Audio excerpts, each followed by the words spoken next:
Awesome. So, the rest of my week, well, I'll just finish up the rest of the this is what's going on with you and things. And, Okay, you uh, talk. the other. I realized another reason why I was so, like, anxious about meeting him is because I've been so sick recently, so I haven't been able to get much work done. Because I've been Okay, so sick, I didn't really want to go into campus and all these things. right. Not because of him or the work, just because. Okay, good enough, good enough. It got you through. Yes, it did. Okay. Whoa! Good call. Hmm. Okay, why do I get the feeling that this is Hmm. a little bit more suspicious than... No, we'll never know. Well, eventually, once we get there Yeah, again. yeah. Maybe... So I was feeling bad because I haven't been getting much work done, but to be honest, there hasn't been much work I could have done because we're waiting on a new machine to come in. Because the current machine we have can't handle the workload that we want to test right now. On order of a few thousand. Wow, that's cool! You have so much shit you need to test that you need a special computer for it. That's awesome. Well, the current one is just like a little tiny laptop, so we need a better Also, you machine. need, like, a proper kind of thing. Yeah, not Why like did a cheap one. It looks like There's in these something little like- horseshoe ones, if you just keep running to the right, you'll go right underneath the shell and despawn it on the left. really? Did you see what I mean? Yeah. Okay, so here, jump over him and run, and it despawns. Oh, nice. Okay. This one's a little more tricky because there's two of those guys. Right. Maybe they despawned? They did! Oh, wow. Pro strats. Okay, I'm just gonna... Yeah. They aren't fast, but god damn it do they work. No! I think that one also, if you just keep running... Yeah, go that's under what it. I did. I just kept running, and then I avoided... I forgot about it and I panicked. So there isn't much I can do anyway because I need to run that test and I don't have the machine for it. I could run half of the test now, but it's just easier if we just wait. So I'm gonna wait on it. And so that was another reason why I was a little anxious. Let's see. So there was the research, the research I was gonna do, the paper I was gonna publish was my old research. Just polish it, get it out, and I should be able to get it out within a year. And, get out in a year, and the next thing I want to work on... God damn it, I forgot again. Okay. The next thing I want to work on is the project I did for the class I was taking that everyone voted was Yeah. on, and two professors asked if I wanted to publish this, so I think that's what I'll work on after I finish my old research. Because that'll be something to do. It's not quite as far along because I just did a prototype test Right. before. But that's what the second publication will be, and then after that it'll probably be more related to my new research topic, which I also talked about with him. And what I want to do, that was skill there. Did you see that? That was skill. Yeah, that was good. High quality. High quality. Ah, that was not. Just smash his face into the shell. So I talked to him, what he said was his job is not to give PhD students topics, because then they're not going to be interested in it. Correct. You have to be passionate about it in order to spend so much time on it. It's almost like speedrunning a game. Yeah, you have to really love it in order to... In order to play it again and again Yeah. and again. So this is Why going to did be I- That was crap. I totally jumped. That was bullshit. Anyway. So this is going to be years of my life, so it needs to be something I'm interested in. Mhm. So what I want to do is similar to what I was working on. So he said he doesn't give topics, but he provides scope. He can tell you if what you want to do, that's bullshit. You tell him what you want to do, and he tells you if that is reasonable. and he provides scope on it, like how much would be a reasonable project for it? How much do you need to do for the PhD? How is there anything worthwhile in here? That kind of thing. Right. Because he has the experience here. Or you Right. can just run under it. Okay. No. Okay, that works with that. Okay. I don't know if I want to hold this or just use it right just away. use it now. If we need it later, we'll figure it out.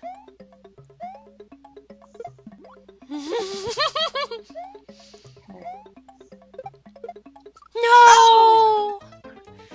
So, he has the experience, so he can tell you these things. That's what his job is.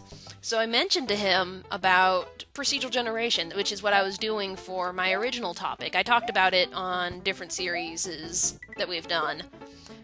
So let's talk about Reader's Digest version is... Procedural generation is like Minecraft, where you start up the world and it's different every time. What I was working on was that kind of thing, but with story-driven worlds like Final Fantasies and Skyrim and that kind of thing. So you could have a different world every single time you play, but still have that story-driven aspect to the world, you know. And I got fairly along with that, and that's what I'm going to be publishing, hopefully next year. But I talked to him and I said, now I'm not sure if this is a good idea because I haven't seen any research on this, so that could mean that either there's no research because it's a terrible idea, or there's no research because no one's thought of it yet. Right. Ow! And what I want to do is look into measuring or the reasoning or scientifically showing that replay value and procedural generation, that kind of concept, are linked, and that procedural generation is a good thing because it enhances replay value. Yeah, that makes sense. There's all these things, there's all these papers out there proving that you can build these procedural generation things, like trees and textures and Mario worlds. There's like a procedurally generated Mario level generator that I've seen. Jump, jump, jump! I am jumping, dude! Oh, fuck that shit. I love this LP is literally talk about our lives and swear every once in a while at the game. God damn it, Mario! I know. So, there's all these papers showing that it's possible, but there's nothing that they can cite saying why it's a good thing. Oh, huh. Yeah, that's a good point. So, if I was able to... If I was able to show... I don't want this P-switch. Ice physics are stupid. I hate ice physics. So, if I'm able to show that it is linked... You can't run under that one. Okay. If it is linked, then everyone's going to have to cite me on it because there's nothing else out there for it. So I'm going to get a lot of citations, which is a big thing in the academia world. But it's not just about the citations, because I really love procedural generation, and I feel like with computers finally getting fast enough to process these things, we can have real-time procedural generation and all these cool things and have these, highly replayable games available. Even just, providing procedural textures would be much better than what we currently use, because, the way most things are textured is it has, this little image that you repeat over and over on a wall, and, I think you can just wait in the water. Yeah, I think so too. Okay. Right now, textures are just either you draw the whole wall and load that in, or you reduce it and then make it tileable and you just repeat that. But then you have a repeating tile that doesn't look quite right. So procedural generation could fix that. You could just say, okay, fill this area with bricks and they'll all be different. Huh. Meow. Intriguing. Meow. And the same with forests and what they do now is, you design X number of trees and you use like some morphing abilities, make it smaller, twist it around, mirror it, and you can fill a forest with like unique-ish looking trees. But Right. eventually you're going to say, isn't that the same tree I saw 5 hours ago? Because you're not going to hire the artist to draw a million trees. They're going to hire him to draw like maybe 20 or 50 trees and then Right. repeat them, because that's just a lot of work. Right. But if you can tell a computer how to draw a tree and how to vary the tree, like here is the set of rules of how a tree works. It starts with a trunk, then it splits into branches, and it's between this height, and there's leaves. The computer can vary it instantly. And you give it a range for all these things. And so it can fill a whole forest with unique trees if you program it right. Whoa. So I just love procedural generation, and I want to Questionable decision. show that it's important and show that it enhances replay value or improves your game experience. And my cat is distracting me.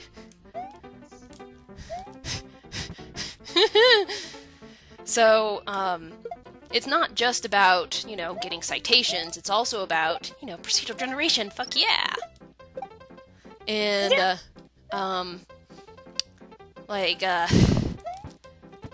also a thing with,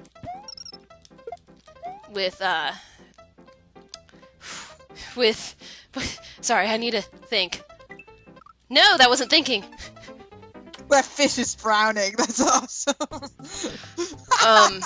It's also about, Fish is like, why you land on me, bitch? come on, Mario, I thought we were bros, come on. So the other part of it is you want to be, like, the biggest name in your dissertation topic. Your dissertation topic is your thing, and it's what you Right. do, and you know the most about it out of everyone else in the field. That's the ideal for your Right, dissertation right. topic. And if no one else has done it, it's going to be perfect for me Right.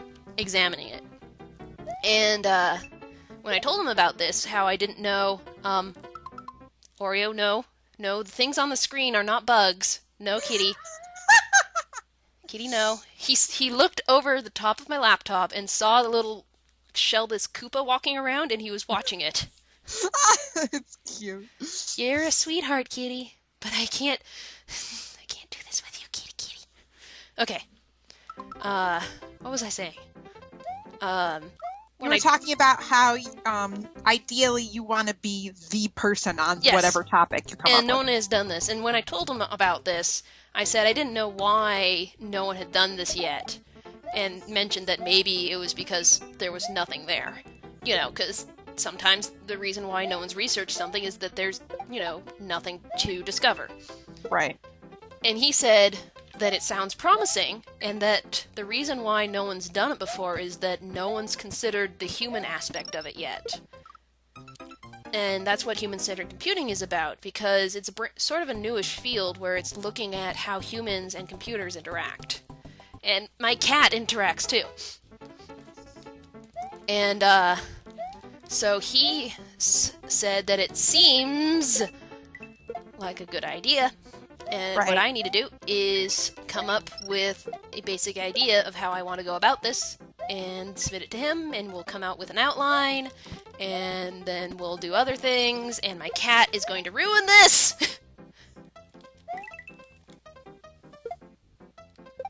Okay. Like that. Yeah, okay. No! No! No! Okay, so that's what comes after that. Okay. Hi, Oreo. Yes, you're a sweet face. Yes, you can headbutt my controller now.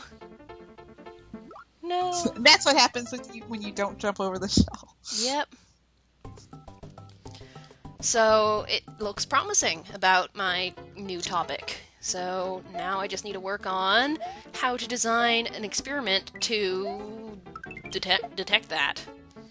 So Yeah. the Yeah. So that concept of designing some type of thing to be able to put your idea into, maybe not practice is the right word, but like that's something you have to come up with, kind of like how you did with the with the pictures and stuff. yeah. Okay. Yeah, it's going to be like exactly like the video I showed you, where I say, here's a prototype experiment for those who want to try this out in the future, except I'm going to be the person trying out in the future. And so I need to come up with a prototype, which I'll expand into a full-fledged experiment with more experiment people, and then see how that works, and then, depending on the results there, run another experiment, testing out another subset of it, and so forth, and so forth. Until I have about 40 pages worth of dissertation. Oh god, I didn't expect that. Wait, I thought it was like more than that. 40 to 60 pages. Okay. Like 40 is minimum, 60 is about average, and sometimes close to 100 depending on how much you need to talk about. Okay. Like, for some reason, I just thought it was like, if you did like a PhD, it was like supposed to be like 100 pages of stuff. Depends on the topic, I guess, but it seemed, at least my idea of it was like 40 to 60 pages or so. Don't jump, don't jump. I know. I said in my head, don't jump. So, it happened. Yeah, I need to design it. What I'm probably going to do is take a bunch of games where I can control the generation. So, like in Binding of Isaac, that's also procedurally generated. Right. Which recently came out. And it has seeds that you can write down. Yeah. So the idea would be, like, have a control group where they just play the same level over and over and over and over for, like, 10 times. Sure, you'll be able to, like, memorize what's going on, but after, like, maybe the 5th time, it's not going to be as fun. Whereas the other group would play different levels. I would still seed them so they played the same levels, but we would measure the rate of enjoyment between the control group that played the same level versus the ones that didn't, that got random levels. Well, I can say this is you don't need to do PhD research to know that if the level is too hard and you have to play it several times. Gee, what is making you say this, Nicole? What on earth could be making you say that playing the same level over and over is horrible? I have no idea. No clue. But yeah, the idea is... You don't need a PhD to know that the problem is you can't just say, well, duh, when quoting something, you know? Right, yeah. That's true. I like grabbing the P-switch for that, because it keeps you... Okay. there. So, little guy, jumpy guy. Now what? Dragon. Drag. No! Shell. I saw it coming. Okay. Kicky, shell, jumpy, dragon, shell. Okay. I saw it coming. I haven't even gotten that far. I'm doing better than I did with the pea balloons. That's See, we've got true. different sets of skills, and that's okay.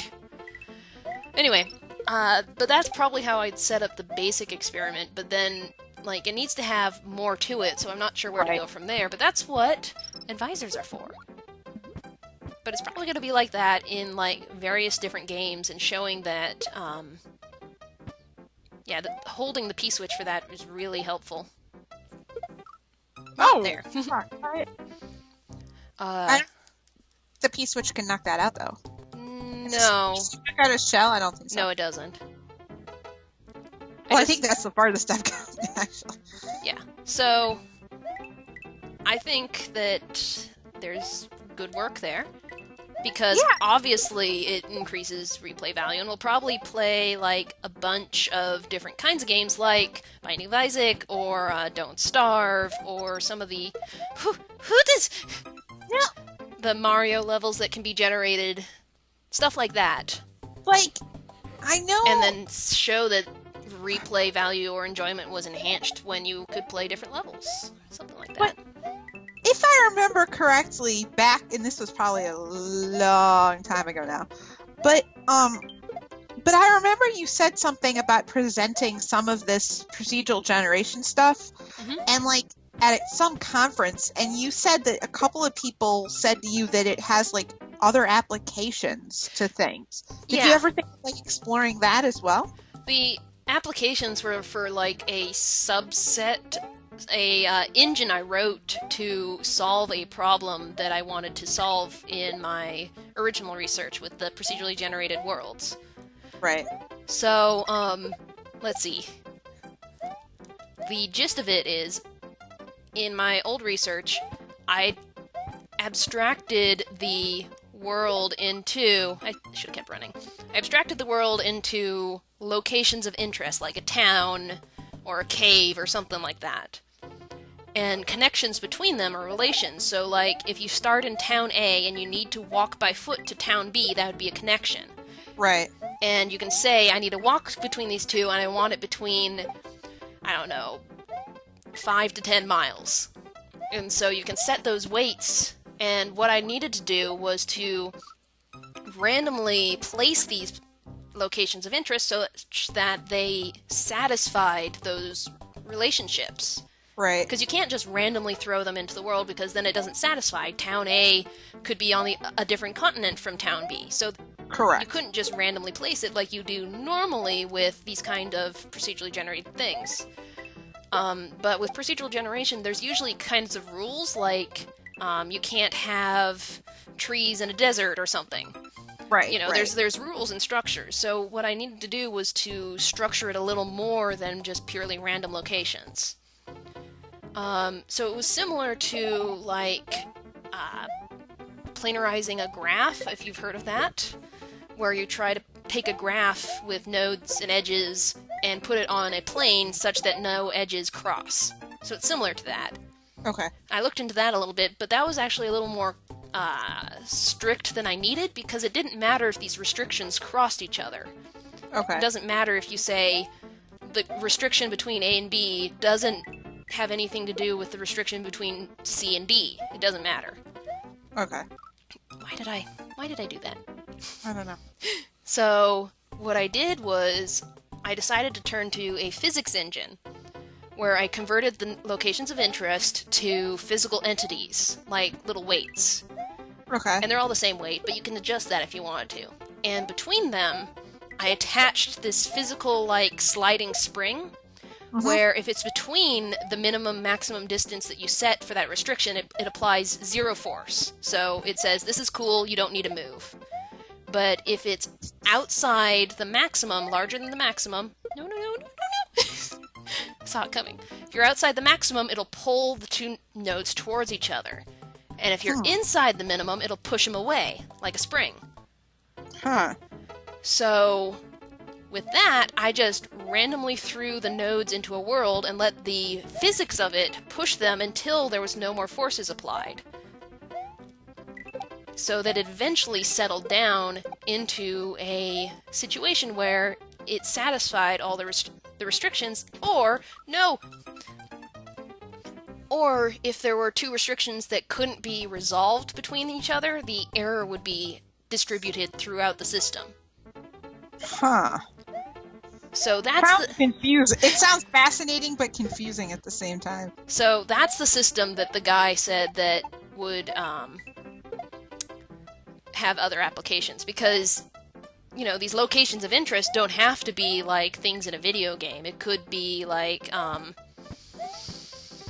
don't know, like urban planning or something, where you have like a residential area and all these other things. And... Oh my god, that's freaking genius. I didn't even think of that, but now that I'm a freaking delivery driver, like, oh my god, pain in the ass.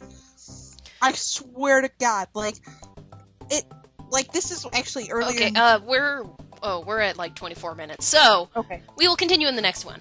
Yeah.